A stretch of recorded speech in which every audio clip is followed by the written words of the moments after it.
Hello mga ka-Serene, DJ Serene po. Sa episode na to, isang kwento ng pagmamahal, pagkakamali at pagpapatawad ang ating tatalakayin. Kwento ni Mariel na tila naglalakbay sa isang daang puno ng kalituhan at emosyon. Hindi madali ang magpatawad, lalo na kung ikaw mismo ang nasaktan. Pero sa kwentong ito, matutunan natin kung paano ang tunay na pagpapatawad ay nagsisimula sa sarili. Kaya't sana ay makinig kayong mabuti, mga ka-Serene, at baka may matutunan tayong lahat mula sa kwento ni Mariel. Simulan na natin. Hello po mga ka-Serene. Ako po si Mariel from Makati. Gusto ko pong ibahagi sa inyo ang kwento ng buhay ko, lalo na ng mga nangyari nung bumalik si Tito Renante sa buhay ko. Medyo mahirap siyang ikwento, pero sana magustuhan nyo. Ako po, isang simpleng babae, 23 years old, nagtatrabaho sa isang maliit na opisina dito sa Makati. Ang buhay ko ay parang hindi masyadong exciting, pero tahimik at payapa. Mabait naman ang nanay ko, si Rosalia. Si Tito Renante naman, ang kapatid ng nanay ko, ay matagal nang hindi umuuwi mula sa Bicol. Minsan lang siya makadalaw sa amin, kaya noong magdesisyon siyang magbakasyon sa Makati, parang lahat ay biglang nagbago. Una ko siyang nakita ulit nung dumating siya mula sa Bicol. Nasa bahay kami, nagkakaroon ng maliit na salo-salo dahil birthday ni nanay. Tita at mga pinsan ko, lahat nandoon at hindi ko pa alam kung anong mangyayari. Ang unang impression ko kay Tito Renante, parang wala masyadong binago. Mabait pa rin siya, matangkad, at yung boses niya medyo matatag. Parang lolo na, pero hindi pa rin nawawala yung pagiging charming niya. "Mariel, anak, ang laki-laki mo na," sabi niya, sabay tapik sa balikat ko. Natawa ako. "Epo, Tito, parang hindi mo yata ako nakita ng matagal ah." Ang mga sumunod na araw, nagkasama kami sa bahay. Medyo tahimik lang ako noon kasi hindi ko alam kung paano makikisama. Pero siya, parang ang dali niyang makisama. Nakakatuwa siya. Sabi ko nga, parang wala na yatang masama sa pagiging close namin. Masaya ako kasi parang may bagong kausap at may bagong personality sa buhay ko. Pero hindi ko alam kung anong nararamdaman ko. Lately, masyado ko siyang naiisip. Hindi ko maiwasang mapansin na may mga bagay na siya lang ang kaya magbigay ng atensyon. Minsan, habang nagkakwentuhan kami, ramdam ko yung connection namin. Minsan, tumitingin siya sa akin ng medyo matagal. Yung tipong parang may ibig sabihin. Nakaka-strange din kasi. Hindi ko alam kung hanggang saan lang ba kami. Family kami. Pero bakit parang iba na yung nararamdaman ko? Masaya naman ako sa presensya niya. Pero may mga pagkakataong naguguluhan ako kung tama pa ba yun. Kaya naman, hindi ko pa kayang sabihin kay nanay o kanino man.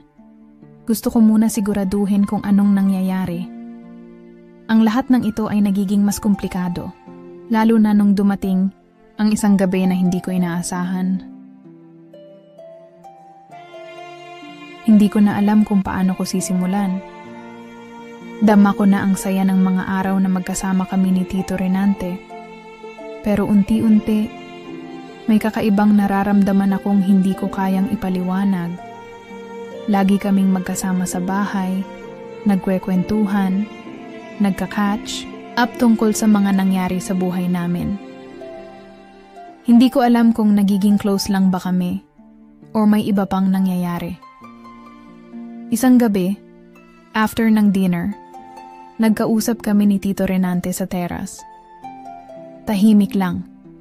Puro himig ng hangin ang naririnig. Tatanungin kung saan na siya tungkol sa buhay niya sa Bicol. Pero bigla niyang sinabi, "Mariel, kumusta ka na talaga? Ano bang mga pinagdadaanan mo? Alam mo, ang dami ko nang natutunan sa buhay. Pero yung mga simpleng bagay, yun yung madalas ko nang minamahal. Parang may bigat sa boses niya. Parang may hinahanap sa mga mata ko. Hindi ko alam kung bakit. Pero para akong na-touch. Hindi ko nasabi agad.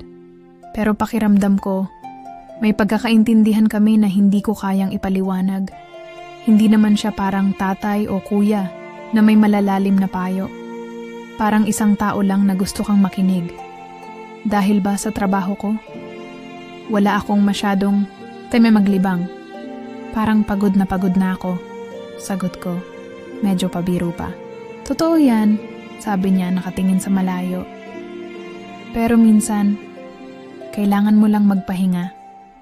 Hindi naman lahat ng bagay kailangan seryoso. Nakatingin kami pareho sa ilalim ng buwan, tahimik lang kami. Si Tito Renante, mas matanda sa akin, pero parang pareho kami ng naiisip. Basta, nung gabing yun, hindi ko na mapigilan ang sarili ko. I don't know what it was, but as he spoke, I felt this strange pull towards him. Sinadyang magkadikit ang mga kamay namin nang mag-abot siya ng baso ng tubig, nang maghihiwalay na. Hindi ko alam kung ano yung tingin na ibinato niya sa akin. Hindi tulad ng tingin niya noong mga naunang araw. Mas malalim. Parang may ibig sabihin. Mariel, okay ka lang ba? Tanong niya. Sabay hawak sa kamay ko. Hindi ko kayang ipaliwanag, pero ramdam ko yung init ng mga kamay niya. Teka, bakit ang bilis ng tibok ng puso ko? Okay lang po, sagot ko. Pero ramdam ko na may hindi pagkakaintindihan. Hindi ko alam kung ang mga nararamdaman ko ay normal o kung may ibang ibig sabihin na. Matapos nun, medyo nahirapan akong magpaliwanag sa sarili ko. Ang mga simpleng bagay na dating normal sa amin, ngayon ay parang may ibang ibig sabihin. Gusto ko sanang gawing normal lang ulit ang lahat, pero may mga pagkakataong parang gusto ko nang magtanong. Ano ba kami ni Tito Renante? Ano ba ang nararamdaman ko? Dahil hindi ko na kayang iwasan ang mga nangyayari. Nagdesisyon akong magpatahimik muna. Ayoko ring magkalat ng kwento kung hindi ko pa alam kung anong direksyon ang tatahakin ko. Minsan, natatakot din akong baka may mangyaring hindi ko na kayang kontrolin. Kasi minsan, ang pinakamalupit na mga kwento, hindi mo kayang isulat kung hindi mo rin sila tatanggapin. Pero ang isang bagay lang ang sigurado ko. Hindi na magiging pareho ang lahat. Tulad ng inaasahan ko, hindi ko na talaga kayang itago pa ang mga nararamdaman ko. Laging magkasama kami ni Tito Renante. Tuwing dinner, tuwing weekends, pati na rin sa mga simpleng lakad lang. Minsan, nag-aabot kami ng mga linggong magkasama sa bahay. Parang hindi na kami nauubos ng oras. Sa simula, akala ko normal lang yon. Pero habang tumatagal, parang hindi ko na kayang pigilan yung mga tumitibok sa puso ko. Isang gabi, pagkatapos ng isang malaking salo-salo na ginawa ni nanay para sa mga kamag-anak, kami ni Tito Renante ay nagkasama ulit sa terrace. Tapos na ang party, tahimik na, wala nang ingay ng mga tao. Wala nang kalat ng pagkain. Parang kami lang ang natira doon sa buong bahay. Ang saya ng party, no? Sabi ni Tito Renante, habang tinatanggal ang mga sapatos at umupo sa silya. Opo, Tito. Lahat sila okay lang. Si Tita, Rosalia lang medyo stress sa dami ng inasikaso. Sagot ko. Tumingin ako sa kanya at napansin ko na parang medyo matamlay siya. Oo nga. Parang laging abala si Rosalia. Pero siguro, ganun talaga. Kailangan maging matatag. Kaya ka nga nandyan para magtulungan tayo. Parang masaya ka yata ngayong gabi. Sagot ko, bahagyang nangngiti. Pero hindi ko alam kung bakit parang may kabuntot na bigat ang mga salitang iyon. Nagkatawanan kami ng kaunti. Pero sa mga oras na, yun, Ramdam ko na may kakaibang tensyon sa hangin. Hindi ko na kayang itago pa. Maraming beses ko nang nahulog ang tingin ko sa mga mata ni Tito Renante. At hindi ko maiwasang mag-isip, parang ang bawat saloobin ko at ang mga sinabi niya ay nagiging matalim na pangungusap na nagtatanong kung ano nga ba kami sa isa't isa. Habang nakaupo siya sa harap ko, may isang sandali na nagka-eye contact kami. Yung hindi mo na kayang gawing simpleng tingin lang. Yung tingin na parang maraming gustong sabihin, pero walang kalakas-lakas na magtangkang magsalita. Nakatingin siya sa akin. Hindi ko kayang ilihis ang mata ko. Hindi ko rin siya kayang itulak palayo. Napalunok ako at ang puso ko parang maghuhulog. Tito, napahina kong tinanong. Ha? Sagot niya. Pero halatang nagulat siya na tinawag ko siya ng ganun. Para bang, sa mga sandaling iyon, na-realize ko na hindi ko na siya kayang ituring na basta tito lang. Ang saya lang ng gabi, tito. Saya ko lang na nandyan ka, sabi ko. Hindi ko alam kung anong ibig kong sabihin sa mga salitang iyon. Pero ramdam ko na parang hindi lang yun ang ibig kong sabihin. Hindi ko rin kayang ipaliwanag. Pero may mga tanong akong hindi ko pa kayang sagutin. Ngumiti lang siya at sabi, wala ka namang dapat ipag-alala. Nandyan ako para sa'yo. Pero yung ngiti niya, hindi ko alam kung itinuturing niyang normal na magkausap kami o kung may mas malalim na ibig sabihin yon. Kasi sa mga sandaling yon, parang ang bigat ng mga mata niya. Parang pinipilit niyang magpigil, hindi ipakita ang nararamdaman niya. Tumagal pa kami sa teres ng ilang minuto. Walang masyadong usapan, pero naroon pa rin yung parang unspoken tension. Gusto ko nang magtago, gusto ko nang umalis sa lugar na yun, kasi parang hindi ko kayang patagilid na tingnan siya ng ganun. Pero hindi ko magawa. Sa huli, nagsabi siya, tara na Mariel, magpahinga na tayo. Marami pa tayong gagawin bukas. Tumaas ang tono ng boses niya. Parang pinipilit niyang gawing normal ang lahat. Pero alam ko, hindi ito magiging normal. Bago ako pumasok sa kwarto ko, naramdaman ko pa ang mabilis na tibok ng puso ko. Na parang wala akong kontrol sa mga nangyayari. Yung mga simpleng pagkakataon, parang unti-unti nang nagiging komplikado.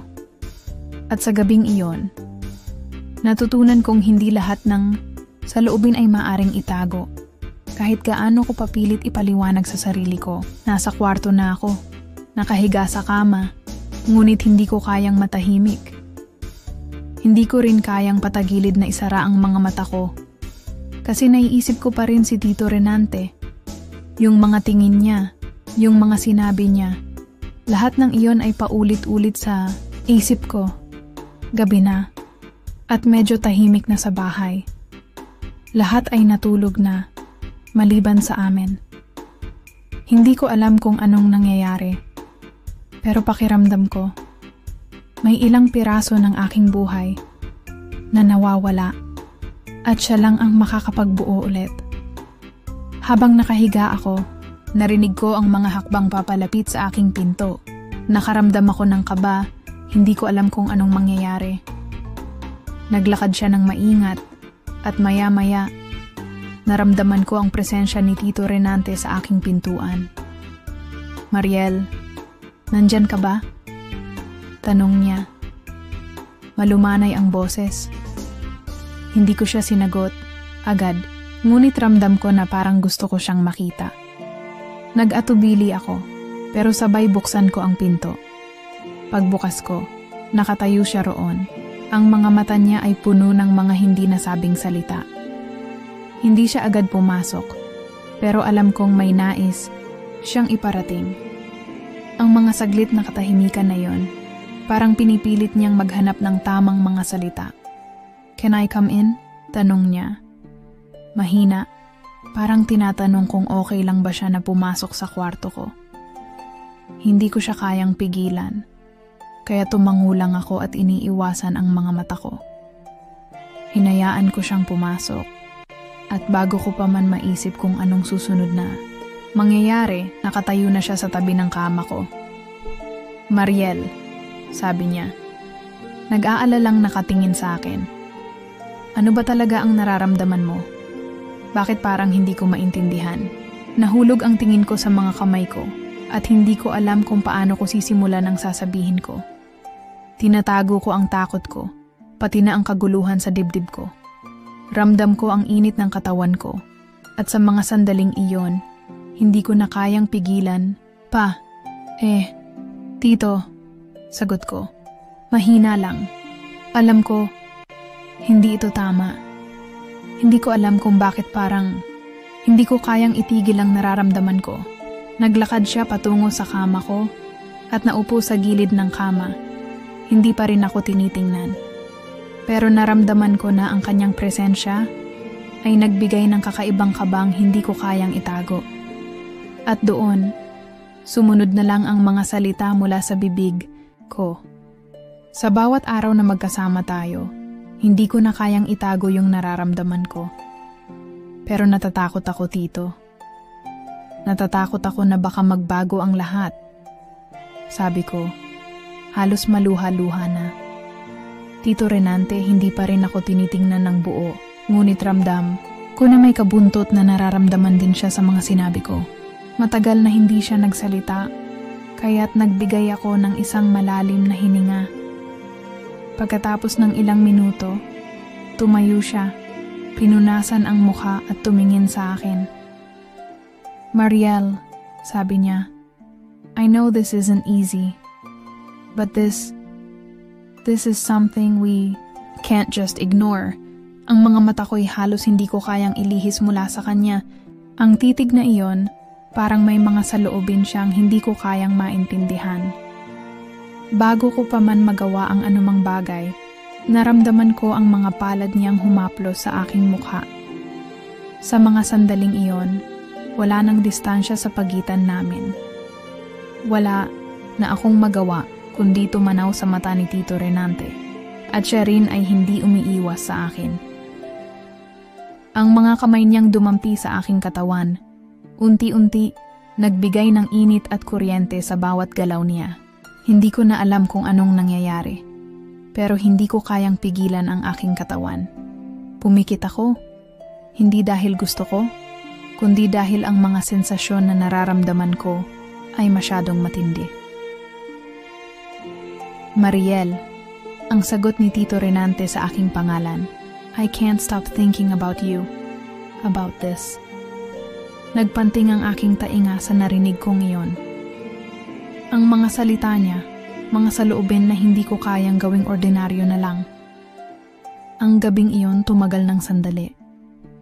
Mga galak, pagnanasa, at mga nararamdamang narigong na hindi ko kayang isalaysay. Hindi ko na kayang ipaliwanag kung anong nangyari. Basta na lang, ang gabing iyon ay isang serye ng mga galak at hindi inaasahang pangyayari. Nasa pagitan kami ng tama at mali, ng mga nararamdaman at hindi kayang ipaliwanag na kasalanan.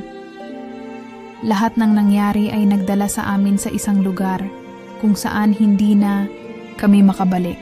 Ngunit sa mga sandaling iyon, ang hinahanap ko ay hindi kalayaan, kundi isang sagot sa mga tanong na hindi ko na alam kung anong nangyari pagkatapos ng gabing iyon.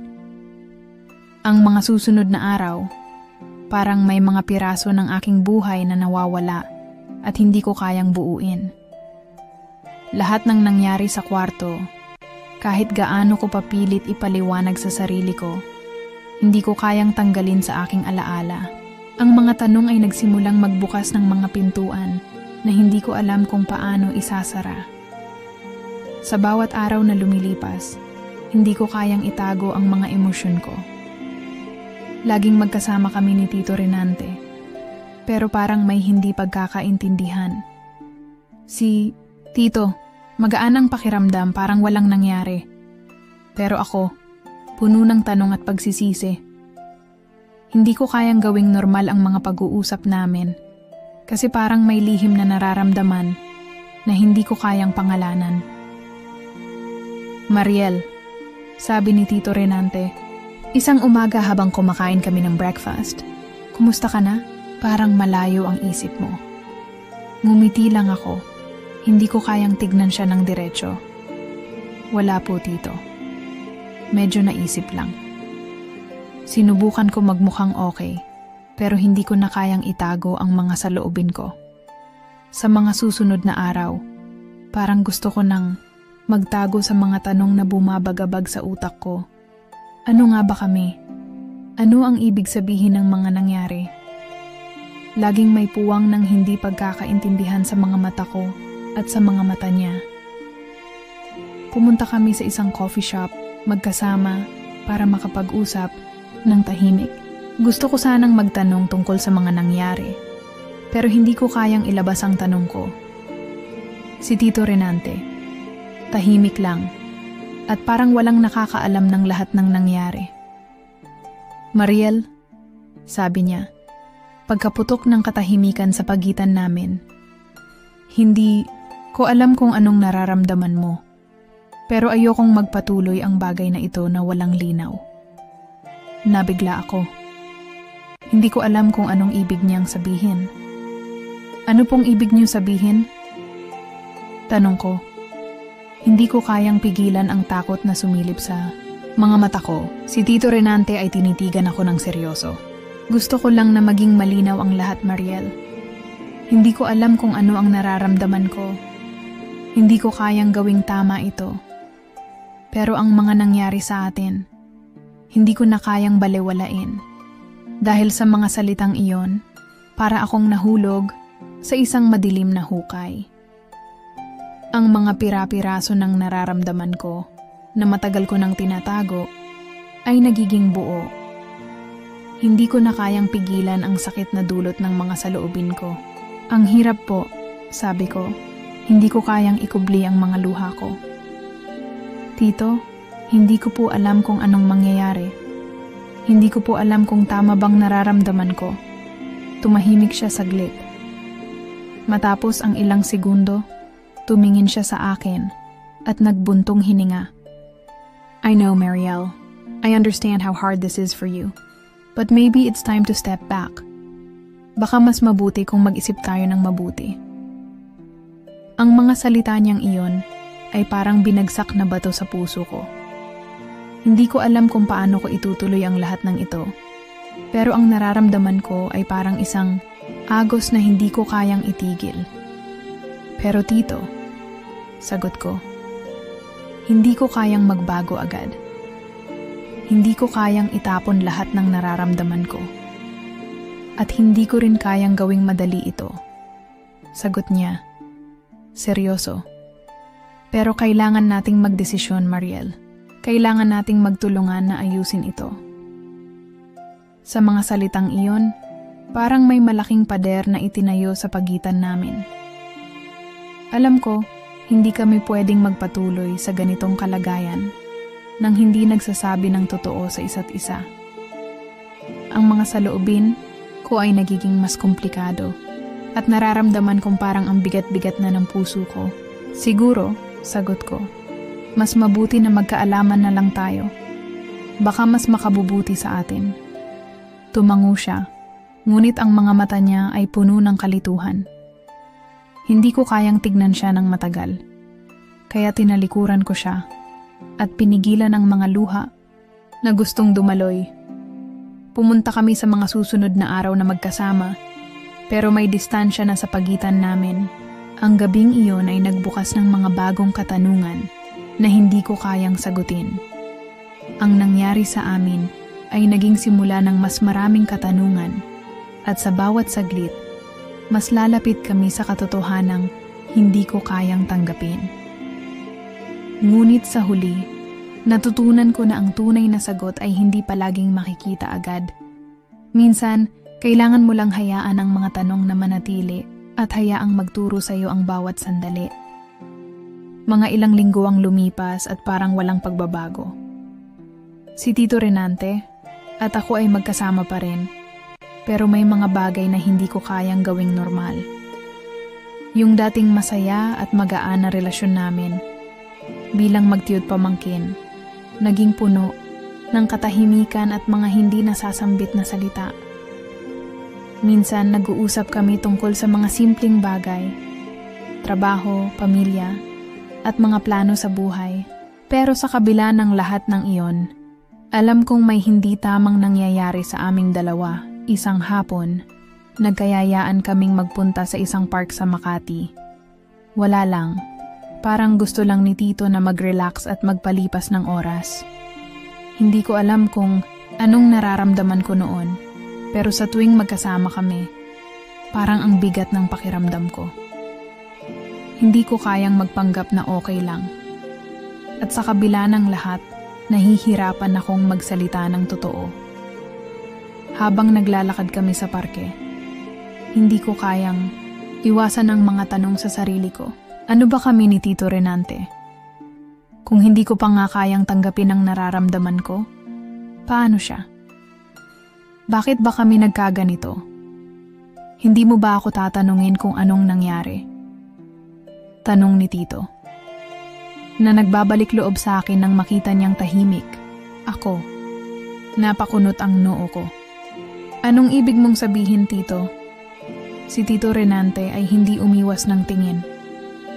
Yung nangyari sa atin, Mariel, yung mga halik, yung mga gabing walang hanggan, hindi ba't may mga bagay na hindi mo na kayang itago? Hindi ko alam kung paano ko tatanggapin ang sinabi niya.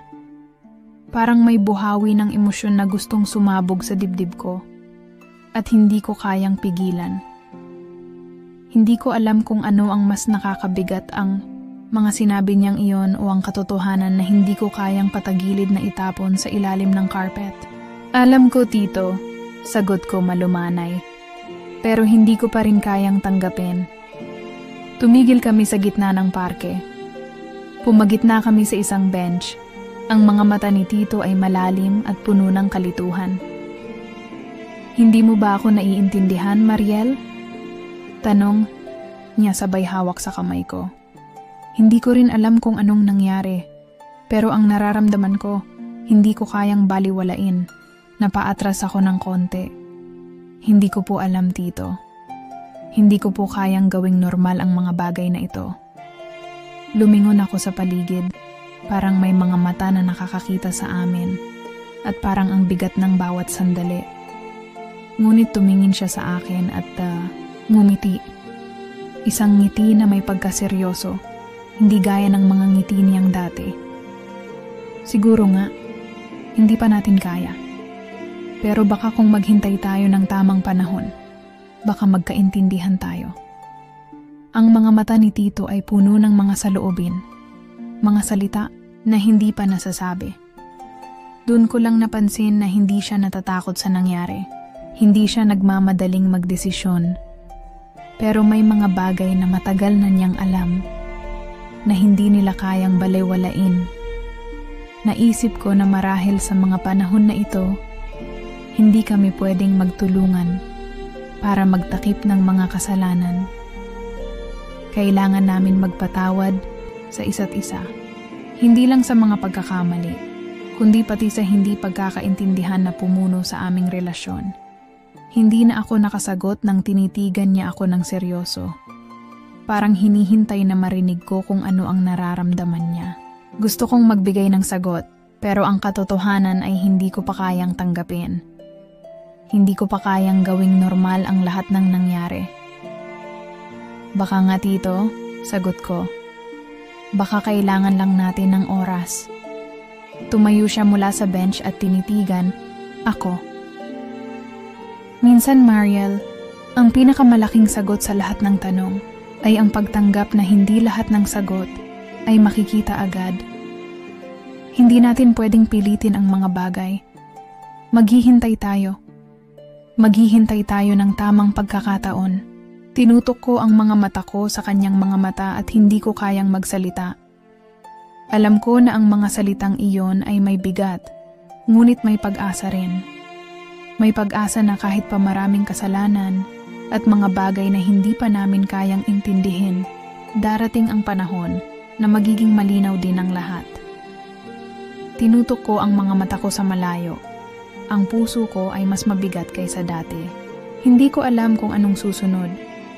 Pero sa mga sandaling iyon, natutunan ko na hindi palaging madali ang pagtanggap. Hindi lahat ng kasalanan ay kayang linisin agad at hindi lahat ng tanong ay may sagot sa ngayon. Ang tanging kayang gawin ay maghintay. At sa oras na yon, natutunan ko na mas mahalaga ang pag-asa kaysa sa pagkatalo. Minsan, ang pinakamasakit na bahagi ng isang relasyon ay ang pagtanggap ng mga katotohanan na hindi mo gustong marinig. At sa mga sumunod na araw, nagsimula kong mapagtanto na ang mga tanong ko kay Tito Renante ay hindi kayang sagutin ng basta-basta. Hindi ko alam kung paano magsisimula, pero ang nararamdaman ko ay parang may pader na muling itinayo sa pagitan namin. Ang pader na ginawa ng mga hindi nasabing salita at hindi na pag-uusapang emosyon.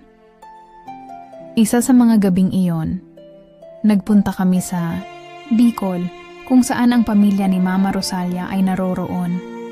Gusto ni Tito Renante na magpahinga sandali at makapag-relax. Ako naman, kahit na medyo naguguluhan pa rin sa lahat ng nangyari, ay pumayag na lang. Baka doon, kahit papaano, matutunan ko ring magpatawad, hindi lang kay Tito, kundi pati na rin sa sarili ko. Pagdating namin sa bahay nila Mama Rosalia, sinalubong kami ng masayang pamilya. Mga tito at tita, mga pinsan. Lahat sila ay nagmamagandang loob. At kahit napakiramdam ko ay puno ako ng kalituhan, nagtiyaga akong ngumiti at makipag-usap. Pero sa bawat saglit na lumilipas, ramdam ko na may isang bagay na nawawala. Yung saya na dati ay madali kong maramdaman kapag kasama ang pamilya. Habang nagsasalo-salo kami sa hapunan, hindi ko maiwasang maramdaman ang bigat sa dibdib. Ang mga mata ni Tito Renante, bagamat may mga ngiti, ay may lalim na hindi ko kayang basahin.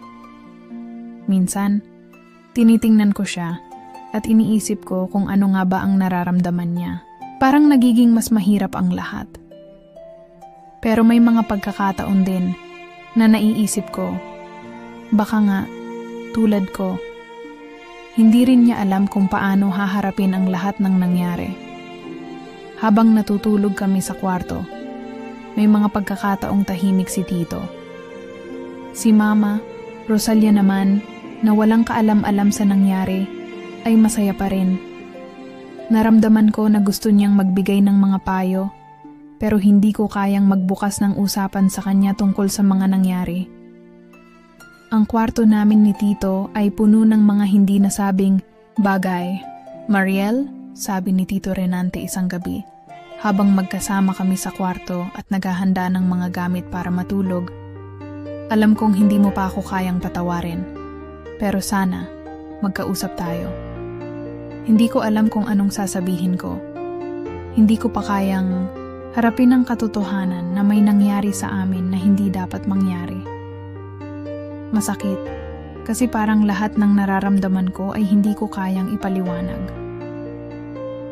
"Naiintindihan ko, Tito," sagot ko, pilit na pinipigilan ang mga luha ko. Pero hindi ko alam kung paano magsimula. Ang hirap tanggapin na may nangyaring ganito sa amin. "Alam ko, Mariel," tugon niya. "Pero hindi ko kayang balewalain ang nararamdaman ko. Hindi ko kayang magpatuloy na parang wala lang." Tinitigan ko siya ng maigi. "Tito," sabi ko, "paano ba tayo magka-move on mula dito?" Natahimik siya ng saglit bago nagsalita. "Siguro, kailangan nating tanggapin na may mga bagay na hindi natin kayang kontrolin. Hindi ko rin alam kung anong mangyayari. Pero ang pinaka-importante, Mariel, ay hindi tayo nag-iisa sa nararamdaman natin. Kailangan lang natin magtulungan." Naramdaman ko na ang sakit ng mga salitang iyon. Hindi ko alam kung anong mga susunod na hakbang na dapat gawin. Pero sa mga salitang iyon, natutunan ko na hindi ako nag-iisa. Pareho kami ni Tito na mayroong mga damdamin na mahirap ipaliwanag. Ngunit ang pinaka-importante ay matutunan naming tanggapin ang mga ito. Sa mga susunod na araw, nagpatuloy kami sa buhay namin. Tinutulungan kami ng pamilya ni Mama Rosalia na magpatawad, magbigay ng pag-asa, at magtulungan na buuin ang mga piraso ng aming buhay. Hindi ko alam kung anong mangyayari sa amin ni Tito Renante, pero natutunan kong magpatawad. Hindi lang sa kanya, kundi pati na rin sa sarili ko. Nalaman ko na sa bawat pagsubok, may mga pagkakataon na kailangan mong tanggapin ang mga pagkakamali at pagdesisyon na magpatuloy. Hindi madali, pero sa tulong ng mga tao sa paligid mo, natutunan mong magpatawad, mag-move on, at magbigay ng pag-asa sa mga bagong araw na darating. Sa katunayan, hindi pa rin malinaw ang lahat ng bagay. Marami pa kaming kailangang pagdaanan at matutunan. Pero sa mga simpleng usapan, sa mga gabing puno ng kalituhan at tanong, natutunan ko na ang pinakamahalaga ay magpatuloy, magtulungan, at tanggapin na hindi lahat ng sagot ay agad na hindi ko na kayang pigilan ang sarili ko. Ang mga tanong na paulit-ulit na naglalaro sa utak ko, ang mga emosyon na napipigilan ko, ay nagsimula ng sumabog. Wala nang makakapigil sa akin. Kailangan ko nang malaman ang buong katotohanan. Isang gabi, habang tahimik na nagkakape kami ni Tito Renante sa sala, ang bigat ng hangin ay halos hindi ko na kayang iwasan. Alam kong may hindi siya sinasabi, at ako naman, patuloy na nagpapanggap na okay lang. Pero alam ko na sa mga ganitong sandali, hindi na kayang magtago ng mga nararamdaman. Kung may natutunan man ako, yun ay hindi ko dapat hayaang mabulok ang mga tanong sa puso ko. Tito, sabi ko, tinatangka kong maging kalmado, pero may diin sa boses ko. May gusto akong tanungin. Tinitigan niya ako at alam kong nag-aalala siya. Anong nangyayari, Mariel? Ang tanong ko, Tito, sinimulan ko. Bakit mo ako ginugulo ng ganito? Bakit pa natin pinilit to? Hindi ba't alam natin na mali ang ginagawa natin? Nagka-silence kami saglit. Hindi ko alam kung anong reaksyon ang inaasahan ko mula sa kanya. Pero ang nararamdaman ko ay isang halo ng galit at takot. Takot sa mga susunod na mangyayari. Ibig mong sabihin, nagsimula siyang magsalita. Medyo matagal bago magpatuloy. Na walang nangyayaring mabuti sa atin. Walang hanggan kong tinitigan ang mata niya, na puno ng kalituhan at pag-aalala. Alam kong may mga pagkakataon na naguguluhan din siya, pero hindi ko na kayang magsalita ng malumanay. Gusto ko ng sagot. Gusto ko ng kalinawan. Hindi ko na kayang magpanggap, Tito, sabi ko, mas mataas na ang boses ko. Hindi ko na kayang magtago pa sa mga nararamdaman ko. Alam mo kung anong nangyari, pero hanggang ngayon, hindi ko alam kung anong ibig mong sabihin sa mga ito. Tinitigan niya ako ng matagal at parang gusto niyang magsalita, pero hindi siya makahanap ng mga salitang tamang ipahayag. Mariel, hindi ko rin alam kung paano ko ipapaliwanag lahat ng ito. Sabi niya, ang tono ng boses ay puno ng pagkalito, pero gusto ko sanang maging totoo sa'yo. Hindi ko sinadyang mahulog sa ganitong kalituhan. Hindi ko kayang lumikha ng mas maraming sakit sa atin. Pero bakit? Tanong ko. Halos umabot na sa sigaw ang mga salitang lumabas sa bibig ko. Bakit hindi mo agad sinabihan ako ng totoo? Bakit tayo nagpatuloy sa ganitong kalagayan kung alam mong magiging mahirap?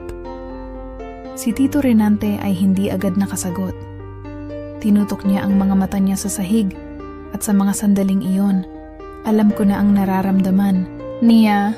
Ang mga salita niya ay may bigat at hindi niya kayang isalaysay ng madali ang mga bagay na hindi pa rin niya naiintindihan. Baka nga mali ako, Mariel. Sagot niya pagkatapos ng ilang saglit na katahimikan. Minsan, natatakot tayo sa mga nararamdaman natin. Kaya nga tayo nagiging bulag Pero hindi ko naman kayang magtago ng mas matagal pa.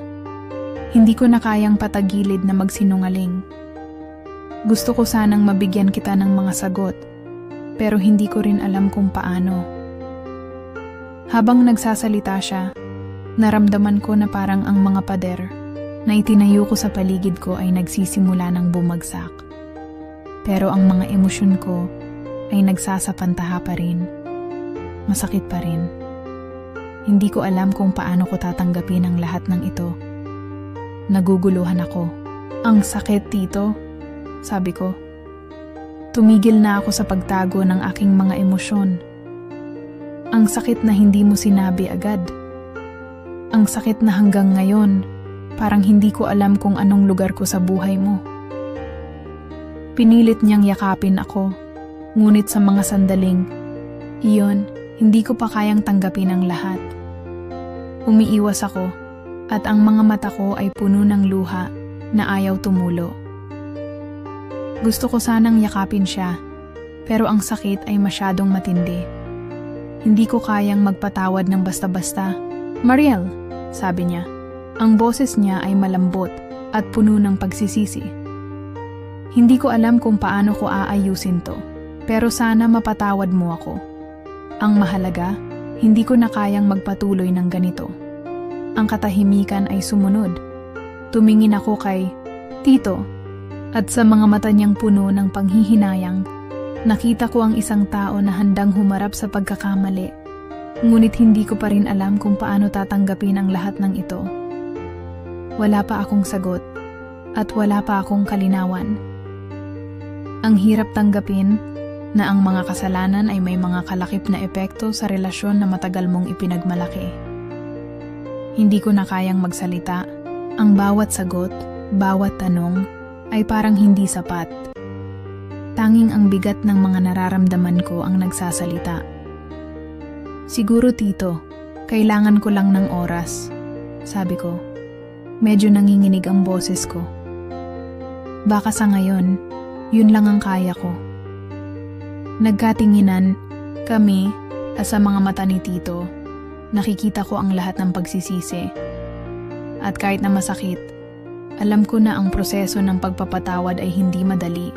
Bawat hakbang ay puno ng kalituhan. Ngunit sa pagkakataong ito, natutunan ko na hindi lahat ng sagot ay nasa isang iglap. Ang pinakamahalaga ay ang pagnanais na magbago at matutong humarap sa katotohanan. Kahit pa ang katotohanan ay puno ng sakit at kalituhan. Ang mga sumunod na araw ay puno ng kalituhan at mga hindi pagkakaunawaan. Maraming mga gabing ako lang mag-isa sa kwarto, nagmumuni-muni tungkol sa lahat ng nangyari. Ang mga tanong ko kay Tito Renante ay parang hindi natatapos. Paikot-ikot lang sa isip ko. Kung mali ba ako? Kung si Tito ba ang may kasalanan? O baka kami pareho na nagkamali? At ang pinakamahirap sa lahat, kung paano ko tatanggapin ang lahat ng ito. Minsan, naiisip ko na baka hindi na kami babalik sa dati. Ang mga sandali ng kaligayahan na magkasama kami ay tila nawala sa isang iglap. Pero sa kabila ng lahat ng ito, isang bagay ang naging malinaw. Hindi ko kayang patagilid na magpatawad ng sarili ko. Kailangan ko itong gawin para makapagsimula muli. Isang hapon, tinawagan ko si Tito Renante. Alam kong kailangan ko nang magtakda ng harapan. Hindi ko na kayang magtago ng nararamdaman ko. Bago pa ako magsalita, narinig ko na ang boses ni Tito sa kabilang linya, malumanay, puno ng pag-aalala. Mariel, anong nangyari? Tanong niya, tila naghahanap ng sagot sa mga mata ng kaharian ng mga hindi nasasabing saloobin. Tito, sabi ko, sabay huminga ng malalim. Hindi ko alam kung paano ko sisimulan, pero nandyan pa ba yung tiwala natin sa isa't isa? Natahimik siya ng saglit, at sa mga sandaling iyon, nalamdaman ko na si Tito ay naghahanap din ng sagot. Hindi siya nagsalita. Agad kaya ipinagpatuloy ko. Ang lahat ng nangyari, Tito. Ang sakit. Pero hindi ko na kayang dalhin ito ng mag-isa. Kailangan ko ng pagpapatawad. Hindi lang mula sa iyo, kundi pati sa sarili ko. Nandyan si Tito sa kabilang linya at pagkatapos ng ilang minuto, sumagot siya. Mariel, ang pagpapatawad ay hindi madali, pero alam ko na mahalaga ito para magpatuloy tayo. Siguro, ako ang may pinakamalaking pagkakamali sa lahat ng ito. Hindi ko sana hinayaan na mangyari ito. Habang nagsasalita siya, pakiramdam ko ay parang may pader na unti-unting bumabagsak. Ang mga salitang iyon, na puno ng pagsisisi, ng tunay na pagnanais na magbago, ay parang isang hakbang patungo sa pagkakaroon ng kapayapaan. Hindi ko alam kung paano, pero unti-unti, naramdaman ko na ang mga sugat sa puso ko ay nagsisimulang maghilom. Hindi ko pa rin alam kung anong mangyayari sa aming dalawa. Pero ang pinakamahalaga, handa na kaming magpatuloy. Magsimula muli. Siguro, Tito, sabi ko. Ang tinig ko ay mas mahina ngayon. Ang pagpatawad ay hindi ang pagtatapos, kundi isang bagong simula. Hindi ko na kayang magpatuloy ng may sama ng loob. At sa mga salitang iyon, natutunan ko ang isang mahalagang aral. Ang pagpapatawad ay hindi para sa iba, kundi para sa sarili mo. Ang pagpapatawad ay isang hakbang tungo sa paghilom, para hindi na magdala ng sakit sa hinaharap, para makapagbigay ng lugar sa mga bagong pag-asa. Nagdesisyon kami ni Tito Renante na magtulungan sa muling pagbabalik loob sa isa't isa. Sa mga araw na sumunod, unti-unti naming naibalik ang tiwala at sa bawat hakbang, natutunan naming tanggapin ang lahat ng nangyari.